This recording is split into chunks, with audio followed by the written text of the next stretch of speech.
So today we get to talk with the amazing Dr. Nick Walker, and that made me think about storytelling because we're going to be discussing a little bit of that coming up with Dr. Walker.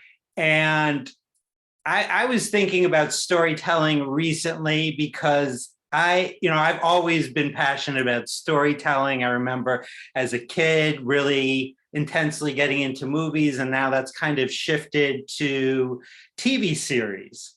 Right. And what I've realized about myself with these TV series is I am really sad when they end. Aww. Or I watched them for way too long and should have stopped years ago. So it's never ending, right? The show in the beginning was really interesting to me, and then it just got bad. Like, for example, but you don't let go. That's it. I can't let go of it. It's just like terrible writing. The act, it's just like. Okay, well, that TV and movies are one of my special interests, right? And I am a storyteller by nature, I believe. And so I am very particular when I watch things, much like that. And so if I really love something, I am loyal to that's in general, I think an autistic trait. We're pretty damn loyal to the things that we love and that kind of thing. But at the same time, when I see something really bad, like a train wreck TV show, I love to watch the badness of it and sit there in all of my non-humble nature and just like judge on what's going on in these horrible shows. Like I find all the inconsistencies, like, hey, he just had a backpack on. Where'd the backpack go? Oh, wait a second. You had a gun. Why didn't you shoot him? Why'd you throw a rock? Like those kind of things. And I just sit there the whole time. And that's one of the pleasures of it for me. And so I think it's really funny that we both are, because you too are a storyteller, though you don't realize it, right? Because you participate in the telling of things.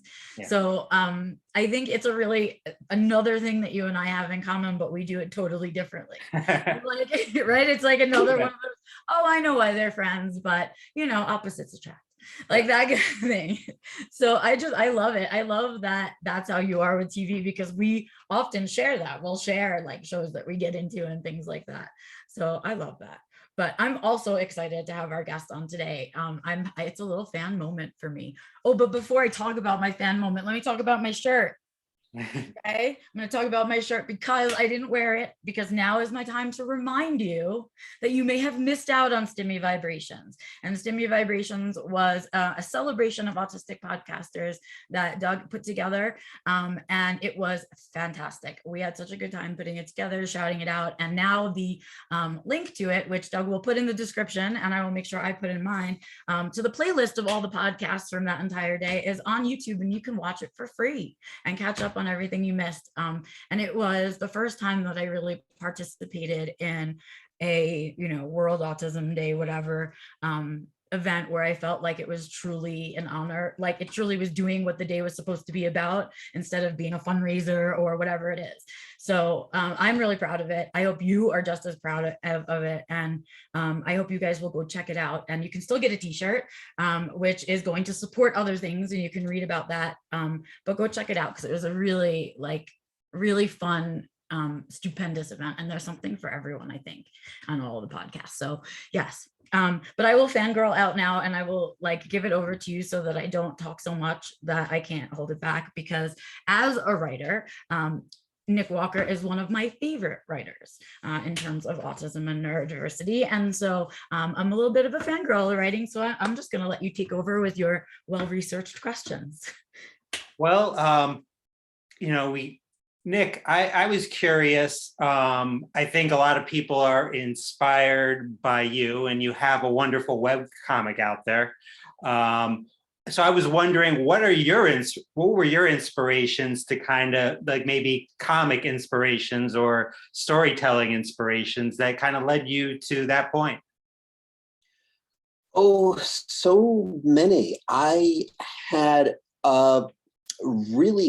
comics were one of my first interests, or a lifelong passion for me. and one of my first, starting in my early childhood, in my elementary school years, I picked up just an encyclopedic knowledge of 20th century newspaper comics, and really delved into everything my local public library had to offer on it. And so, and in fact, I sneak these references into my writing to all these old comics that I loved as a kid, even where the protagonist of the Weird Luck webcomic is named Tiger Sojak, and the word Sojak actually is a nonsense word that comes from a mid-20th century newspaper comic strip called Smokey Stover. It was this absurdist newspaper comic by a cartoonist named Bill Holmans, and it was just full of all these recurring nonsense phrases, and one of them was the phrase "notary Sojak," and so that's actually where the protagonist's name comes from. So I'm just full of stuff like that, all sorts of things that grabbed me as a kid, and just like, oh, how can I fit this in? How can I work in this little reference here? I'm a giant fan of Easter eggs and things, like Easter eggs in movies and stuff like that. So I love that you put that in your writing, because it really, if you are a fan of that thing and it's a shared fandom, then you're just like, oh, you get it. Like, you get it. I don't know. So I always wear obscure t-shirts for that reason. Like, oh, if someone gets it, that's cool. Oh, absolutely. I am all about the Easter eggs, and the entire Weird Luck saga is sort of configured around this love of Easter eggs. So when I was 15 in high school, I met my dear friend Andrew Reichart, who remains my best friend to this day. And so, we're in our 50s now. So it's four decades of friendship, and we've been writing together and collaborating on storytelling and role-playing games and such all that time. And we both write fiction, and both of us really went a long time without neither of us started really publishing our stories in print until we were in our 40s. But all of his fiction and all of my fiction takes place in the same universe, with overlapping recurring characters and themes and such. And so there's this giant story that we call the Weird Luck saga, that all of these very different interconnected stories are a part of, and the comic is a part of that, or the Weird Luck webcomic, which we co-write, is part of that. So it's like, okay, this comic that we write together, and then these prose stories that we write independently of one another are all part of the same interconnected collection. And each one is designed to stand alone. But the more of them you read, the more Easter eggs you get. You know, if you're reading the comic and you're only reading the comic, then that's a complete story with its own intrigues and meanings and ways of getting to know the characters. But if you've read some of the prose fiction stories that take place before the comic, then you're like, whoa, okay, that gives a whole new angle to this character and to this situation. Or, oh wow, okay, this particular line has shown up before. Some other character uttered this line in this circumstance. So it's there's these multiple layers of Easter eggs depending on how many of the different stories one has read, and also, you know, what order you read them in. Coming into the comic without having read the prose fiction, or coming in with having read some of the fiction, are different experiences. Reading the prose fiction without having read the comic or with having read the comic are different experiences, because you come in with different kinds of knowledge about the characters. That makes me think about world building. And I'm just wondering, for you, Nick, how do you look at world building in terms of the autistic and neurodivergent experience? Well, I mean, obviously, clearly, I love world building, and Andrew and I have done this extended collaborative world building, and now it's lovely with the comic because we work with this great artist, Mike Benowitz, who does all the art for the comic, and he's an extraordinary addition to this creative team. It's been a two-person writing team for a long time, and now we have this three-way, two writers and an amazing artist on board. And Mike is also really into world building, so he loves the worlds that we've built for him, but he's also contributing with his art. He'll put in something in the background or ask the right questions or say, hey, can I work this in, or draw a character a particular way? And that will inform the story and contribute to the world building as well. So now it becomes three people doing the world building. And so that's very exciting as well. I will say definitely having the particular autistic mind that I do is a huge asset and really informs the world building here, because I have one of those minds where I can hold a huge amount of intricate detail in my memory. And so I'm kind of the lore keeper on the team, in that I know the whole, everything that's been written and where everything is and how all of the pieces of the different stories fit together and what the different characters' timelines are. And we don't have that written down except when it gets written in the story. A TV show, it's like a TV show, the writers and get this showrunner put together this story Bible that's like, often this giant notebook, or sometimes it's a digital form, but it's a huge collection of like, how do you keep track of everything? How do you keep track of what is the backstory for this character and their relationship with this character, and just making sure that you're consistent and not having too many consistencies in the story. That's all in my head, and it works that way. And there's just I have the comic is coming out slowly because those pages take a long time to draw, so it's we got to put out a page a week. We take breaks between chapters, but there's a decade's worth of story in my head, plus all the backstory, the things that have been written in prose stories and the things that haven't been written in prose stories yet. And I just love that. That's really just brings me joy to have that in my head and develop it fractally in more and more detail, and have it grow out in various directions. Yeah. What did it feel like for you as a writer? I mean, I'm sure, especially since you have all that information in your head, that you sort of had a picture of what the world looked like and like what the characters looked like and all the things in it. And then all of a sudden you have this third person who now has to make it come to be, right? Were there moments where you were like, no, dude, that's not what it looks like? Like, really, that just doesn't work, or whatever? Or was it? No, I love it.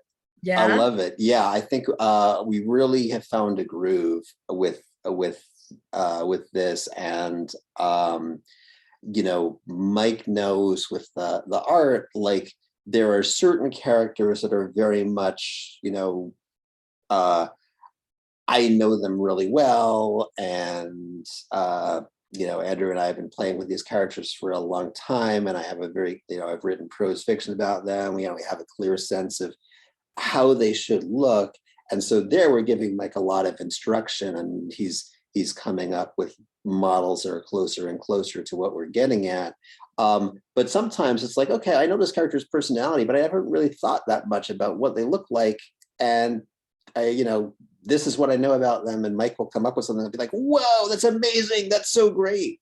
And it is definitely the vibe of the story gets informed by how he chooses to draw certain things and how he chooses to shape the setting and such. It's like I discover new things, or he'll draw a character and I'll be like, oh, this character looks so cool, I want to develop more of a backstory for them and integrate them into the story more, just because I love how they're being drawn here.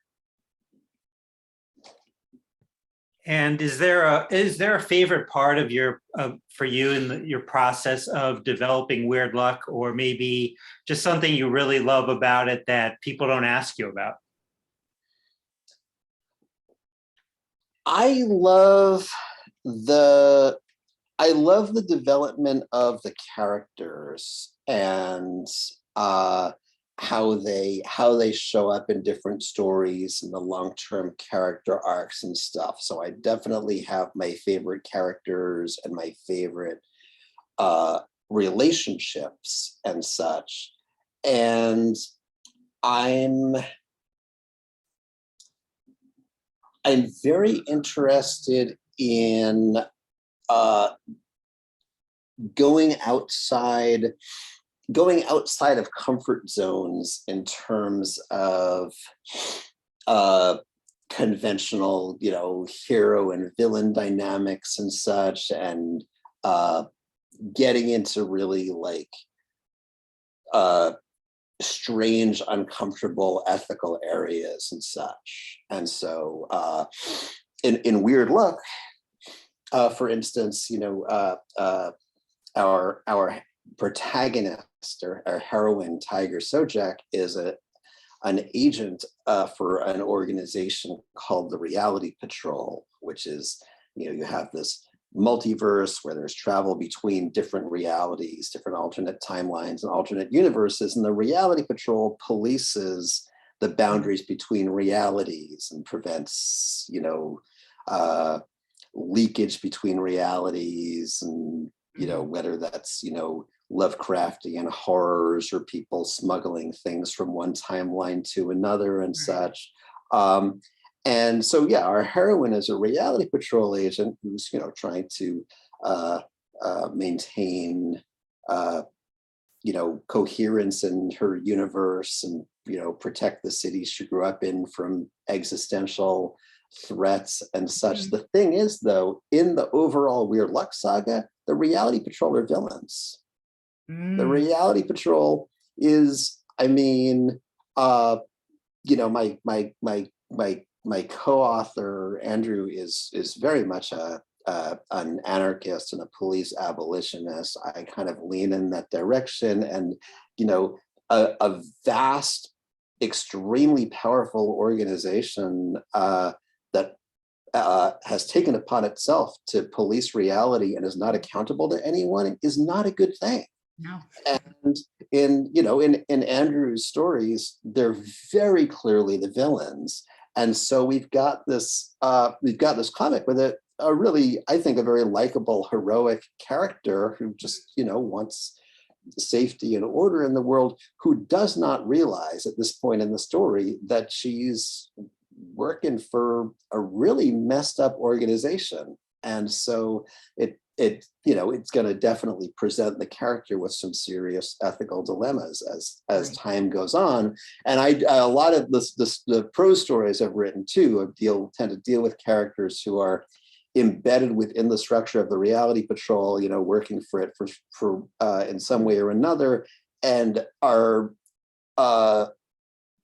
it's more or less, to various degrees, aware that it's a highly problematic organization and they're not on the right side of things. But how do you continue to exist within that organization? How do you manage to exist within the cracks of the organization doesn't take kindly to people wanting to leave either? Right. So it's so it gets into some very interesting territory, and then my favorite character in the stories is this woman Bianca, who appears in the comics so far as Tiger's Reality Patrol appointed therapist. And Bianca is not human, and what we've seen of her the little we've seen of her so far, there's clearly something disturbing about her.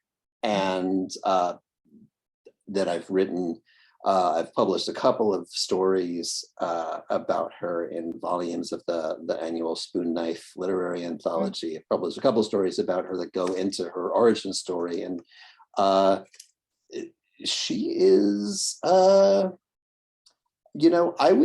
would say evil. I would say definitely. Definitely has a history of doing evil and being a highly malevolent being. And yet I'm really looking in the comic, especially and in the stories, to like create some reader sympathy for her as well. Mm-hmm. And so I like playing in those uncomfortable zones where things aren't so black and white, hero and villain, but rather how do people navigate these very very murky and twisted ethical waters and relational waters. Mm-hmm. Yeah. Do you see any parallels between your webcomic Weird Luck and your other writings about, that appear at least very different, neuroqueering and writing about the neurodiversity paradigm? Right, yeah, because I have this whole nonfiction career, in this book, Neuroqueer Heresies, that's out, it's like, yay, my most widely read work. This book is my most widely read work. My most widely read stuff is the neurodiversity paradigm and neuroqueer theory stuff. And it causes me a little bit of angst because I tend to be viewed as this writer on autism and neurodiversity, who also she writes fiction and a comic. And from my perspective, I'm a speculative fiction, a webcomic writer who sometimes writes about autism and neurodiversity. So it's just about what's more fulfilling to me. I'm really I love. It means a lot to me that my work on the neurodiversity paradigm, my work on autism, on neuroqueer theory, it means a lot to me that so many people tell me it's been positively transformative for them, that it's been really, life-changing for some people. And that makes me very happy. That's why I put it out there. But what brings me joy is the fiction writing and the comic writing. It's actually kind of not really fun to write essays, to write nonfiction essays for me, in the way it's not joyful in the same way. So, definitely loving the opportunity here to get to talk more about the fiction and comic writing. But as far as the connections go, I don't set out to make the connection very much, but there's, here I am, a autistic trans woman in sort of the very early, not visible yet stages of gender transition, and but very definitely a queer activist all my life, and it definitely shows up in the stories, just not, I'm not that explicit about it, because I have to say, I hate stories that set out to teach a lesson. Yes. I hate it. Yeah. Especially fiction stories, because that's not why you're reading. Exactly. I hate that, I hate when I'm reading fiction and it turns out it's like preaching at me, or hitting me over the head with a lesson it wants me to get, about, and even if it's a good lesson about diversity and such, and embrace and get over your prejudices and embrace diversity. These are good lessons, but I hate it when it's like, oh, this whole story is designed to teach me this lesson. Come on, it's like, I think that there's beautiful lessons in empathy and diversity to be had just from getting into stories about people who are very different from ourselves, without the lesson having to be pushed hard. And so I never set out to teach a particular lesson, and especially because I really like these uncomfortable things in the stories. Like, am I, fascinating to me that this is how you think about your writing, because as someone who really enjoys your writing, the fact that it is this, it's reality to me. It's a realistic portrayal of what's going on. So even whether it's the early stuff on neurodiversity that I remember first being attracted to, it was because the voice is a voice of reality. Like, here's what's going on. Here are the facts, ma'am. And, you know, we could go this way with it, right? It's like a real philosophical approach to, right? And it's that same idea with your characters, right? They're not going to overtly teach you a lesson because that's not how life works. Right. That's not how people behave out in the world, right? Exactly. And so I think it's that really has always attracted me to your writing. And so now I'm really excited to get into your fiction. Well, thank you. Yes, so so anyway, it certainly does show up just in terms of the people who I associate with and who I am and how that shows up in the characters, because I mean, you know, all the protagonists in my prose fiction stories are queer, you know, in different ways, and you know, generally, you know, some sort of neurodivergence in some unspecified way. And I've never set out to write an autistic character, but I think autistic people often find the characters relatable. And, you know, the webcomic, I mean, our four most central characters, one of whom hasn't even shown up in the comic yet, because, you know, the story's a long story unfolding gradually, but our four most central characters are all neurodivergent and queer in dramatically different ways from each other. And so that is certainly showing up, you know, and, you know, good Agent Sojak in the webcomic. I mean, I don't think of her as autistic, you know. I do, you know, I mean, definitely like gender non-conforming, I would say, in a big way. I don't think of the character as autistic, but autistic readers certainly can find things relatable about the character, like her level of directness and the way that she wants her world to be a lot more stable and less chaotic than it is. And so I think that there's something there that a lot of neurominority readers find relatable, even though that's not what I set out to do with the character. It's just part of reality. Yeah. And I know we're running out of time, but how can people learn, how can people read your webcomic, Weird Luck? So they can go to weirdluck.net, and there it is, where, yep, there's, I guess by the time people see this, we'll have, by the time people listen to this, review this, we'll have 3 chapters complete, and then there's going to be a break for a while, which gives people a lot of time to catch up, and then sometime this summer we'll launch a 4th chapter. And yeah, generally when we're in the middle of a chapter, we're updating every Monday. But yeah, it's right there at weirdluck.net. And then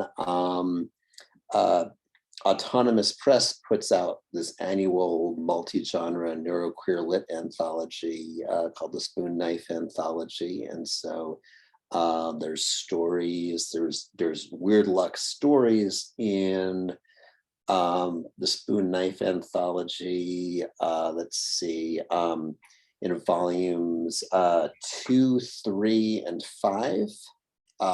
In all 3 of those volumes, 2, 3, and 5, you'll find in each one a story by me and a story by Andrew. So 2 Weird Luck stories for the price of 1.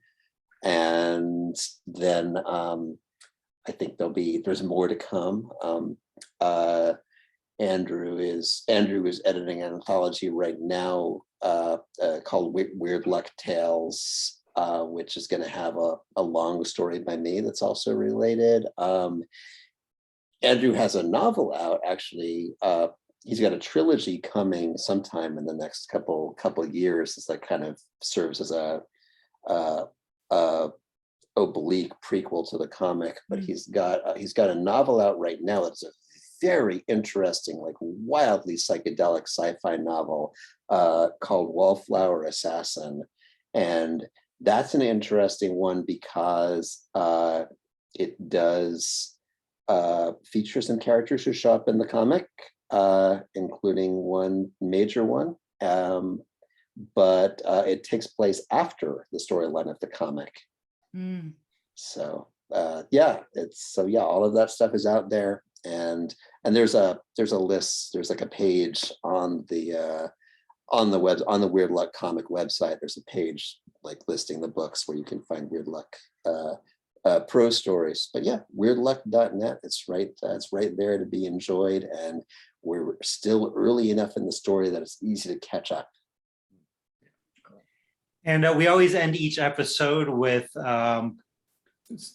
11 questions, which we call Inside the Autistic Studio, kind of a play off of the TV show Inside the Actors Studios. So I'm sure your answers are going to be great, but no pressure. All right, let's do it.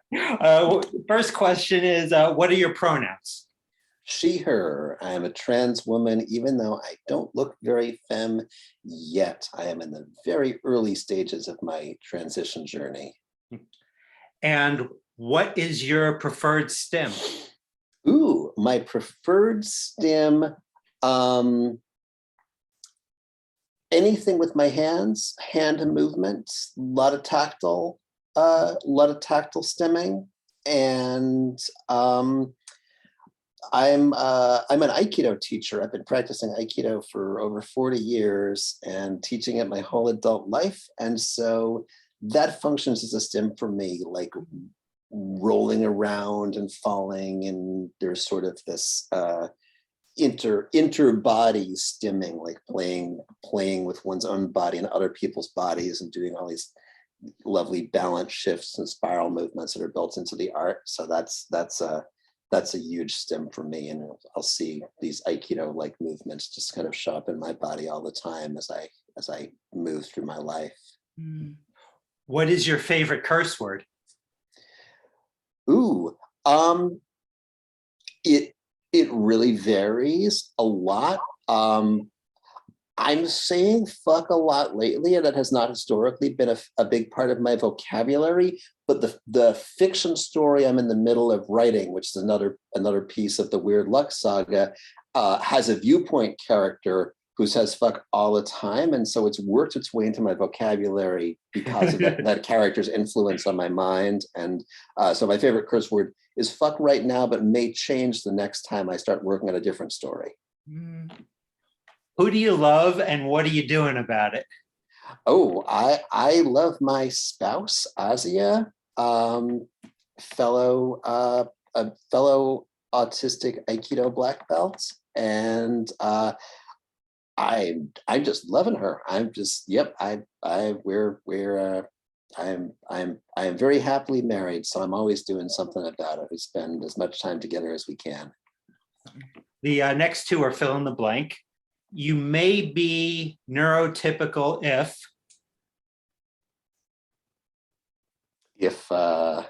this podcast episode leaves you scratching your head in bafflement. And you may be autistic if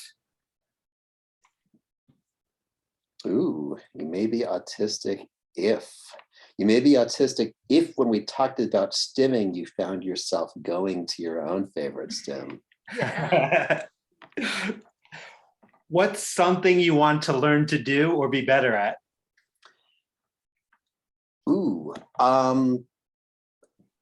I want to learn to draw again, because I used to do it, and for the past few decades have been focused entirely on writing. So I need to teach myself to draw at some day with the new cool digital art tools, like Mike Benowitz uses to draw Weird Luck. I'm like, I want to learn to do that stuff. That looks so fun, and I just haven't found time to get started on it.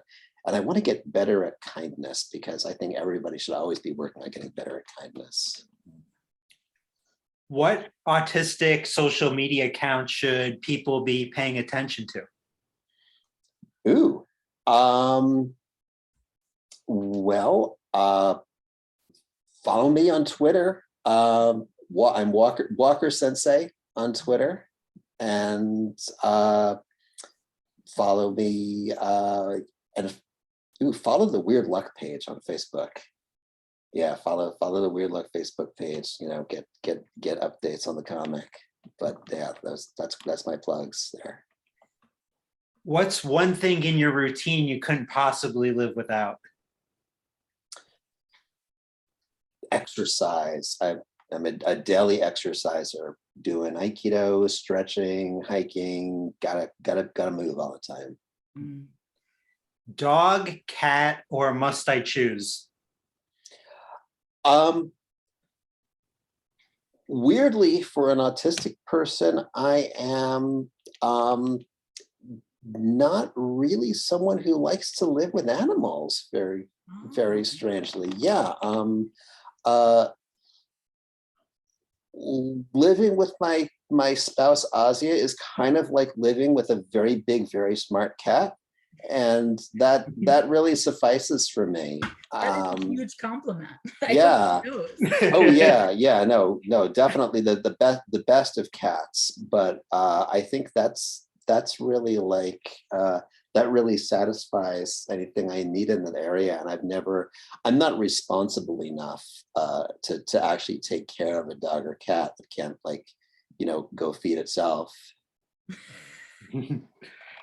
And the last question, what does autistic joy mean to you, Nick? I think it means something. It means learning to follow the stirrings and swirlings of one's creative and organismic impulses. Like there's that. I'm so body oriented. My work in the academic world is as I'm a somatic psychologist, a body oriented psychologist, and so I'm very interested in this process of liberating ourselves from the bodily tensions created by trauma and imposed normativity, and tuning into what our joy is on a bodily level and following it. And so I think it's that attunement and that capacity to spontaneously follow the creative and joyful and connective impulses as they arise. Now I'm starting to sound like my nonfiction writing. All right, is that it for us, Doug? Is that the last one? That's it. All right, well, I thank you so much, Nick, for joining us today. Thank you. It was so wonderful to meet you. Honored, and I really am delighted for people to know that there is more to your writing than just your nonfiction, and I hope they get out there, check out the Weird Luck Saga. I know I will be doing the same. Yay. And of course, follow the Facebook page or Nick on Twitter. Really, just a really, I don't know, very zen point of view about a lot of things, including our community. And so I appreciate that very much. Thank you for joining us. Thank you.